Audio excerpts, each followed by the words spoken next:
All right. Hello, hello, hello, hello. Sean Brady on Leverage Your Lunch Hour, where you don't have to join us for lunch, but our opportunity is to think through our time during lunch. Wherever you're at in the world, wherever you are around the planet, I have the one, the fabulous, the only Dr. Laurel Clark. Laurel, hello. Good afternoon. Hi, Sean. Good to see your shiny, smiley face. Well, I can't do anything without trying to inject some fun into it.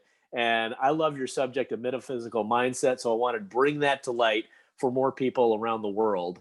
And just to give a quick background for everybody out there, I have a completely different understanding after knowing and learning from Dr. Laurel Clark after the past couple of years of just knowing you.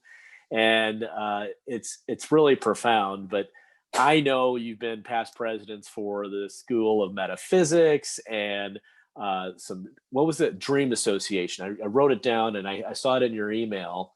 International Association for the Study of Dreams. That's a big, IASD. huge, long title. I love it. Dreams. Yeah. We love that stuff.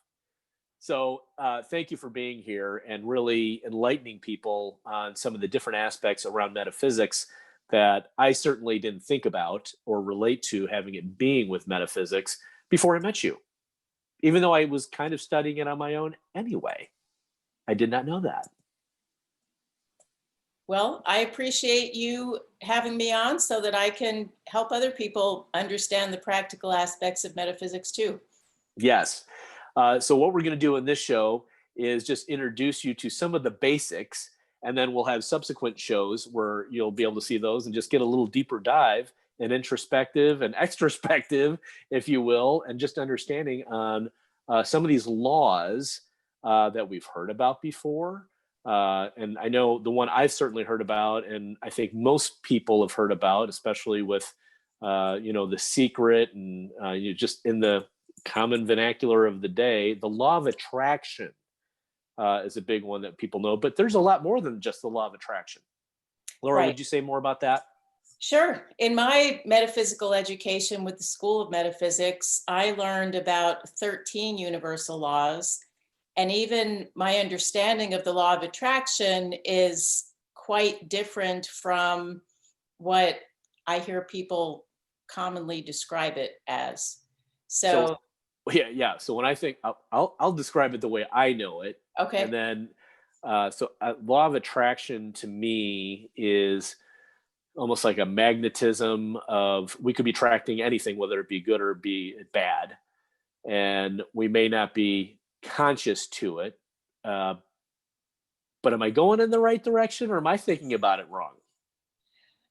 In general, I would say that you are accurate. More specifically, the magnetism is very much like if you plant a seed in the ground. In order for that seed to grow and develop, it needs certain things. It needs moisture, not too much, not too little. It needs nutrition, not too much, not too little. It needs sunlight, not too much, not too little. So what specifically does that seed need to draw to itself so it can grow and develop? And that's what the law of attraction is all about, is when there's a thought that we have of something that we want, if we don't individually have what we need, like let's say I want to write a book and I don't have all of the skills and knowledge and expertise, I have ideas.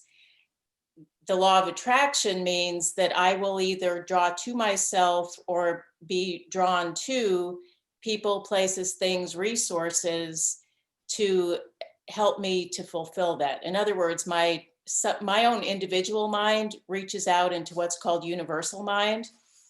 And there are other people, maybe there's someone who's a writing coach who they want to coach someone, but they need a client. So those two desires are not the same, but they're compatible. The person who wants to write, the person who wants to teach writing.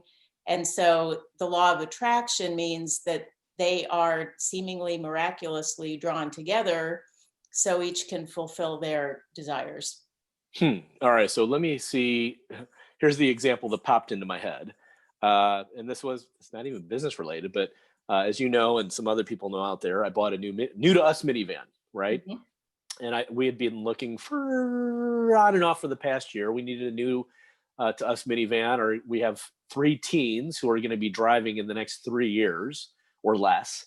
And we're like, well, we don't want to get a brand new minivan, but we're looking for a long time. And this is a little not weird, but just what I did.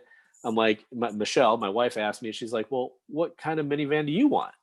I'm like, I would just like the same kind of minivan we have with far less miles and in good running order, right? Because it's old. It's 13 years old and over 200,000 miles, and there's concerns of like taking it on long trips.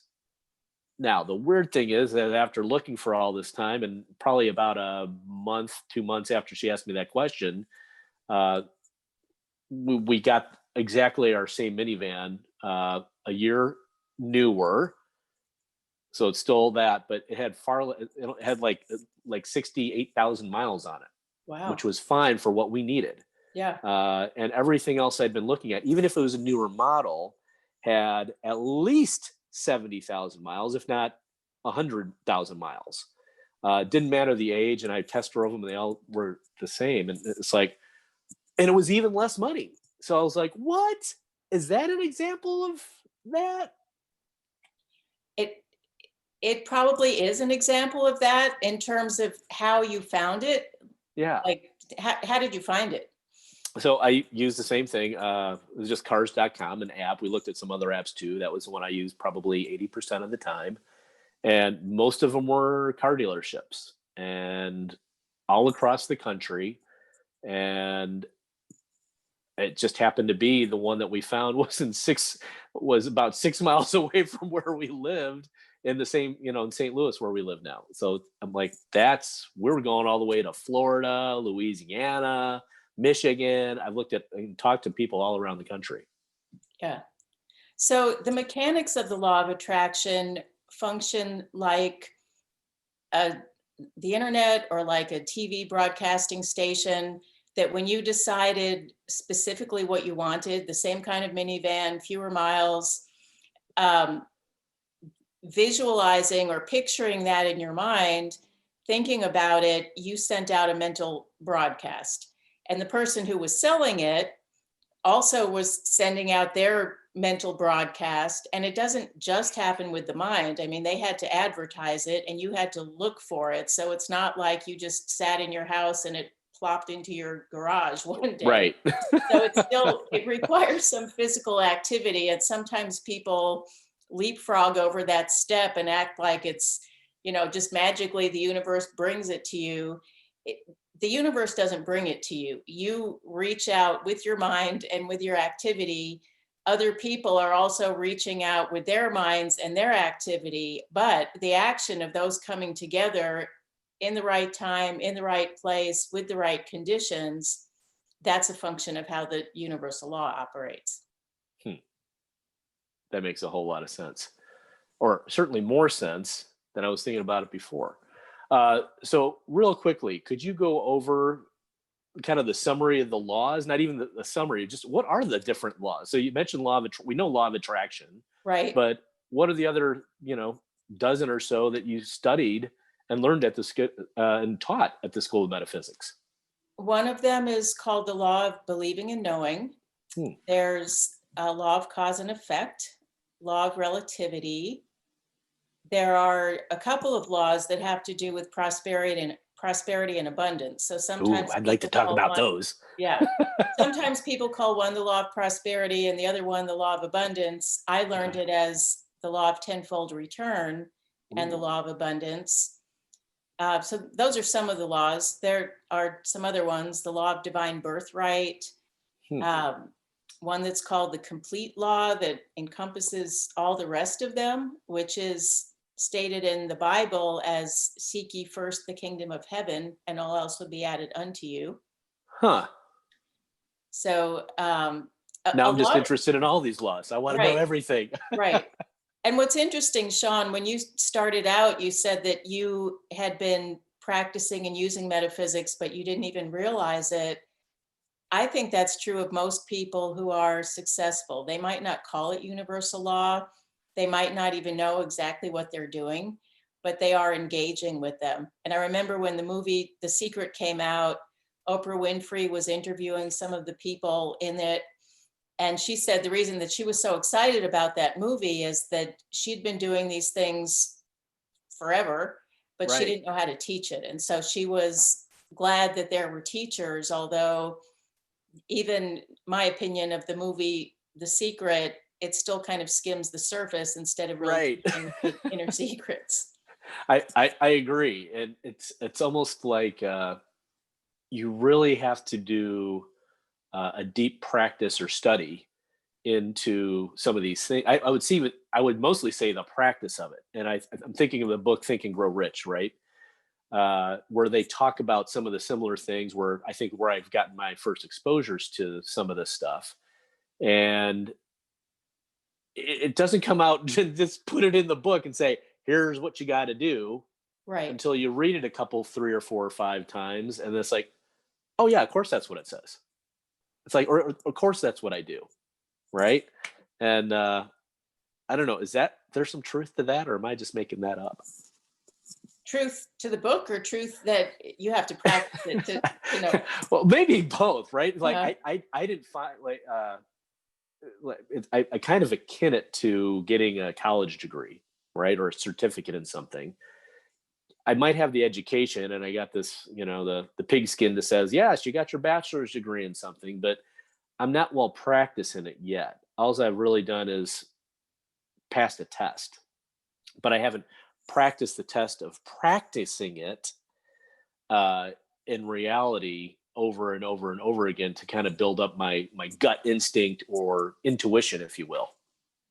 right. And the reason that these laws are called universal laws is that they apply to anyone, anytime, any place. It doesn't matter what your gender is, what your age is. It doesn't even really matter what your belief system is. They operate just like the law of gravity on this planet. It operates the same for everyone. So you Right. might say, oh, I don't believe in the law of gravity. I'm going to jump off this building. Well, you're still going to go You're splat. gonna go down. So the universal laws are like that too. They operate whether we know about them or not.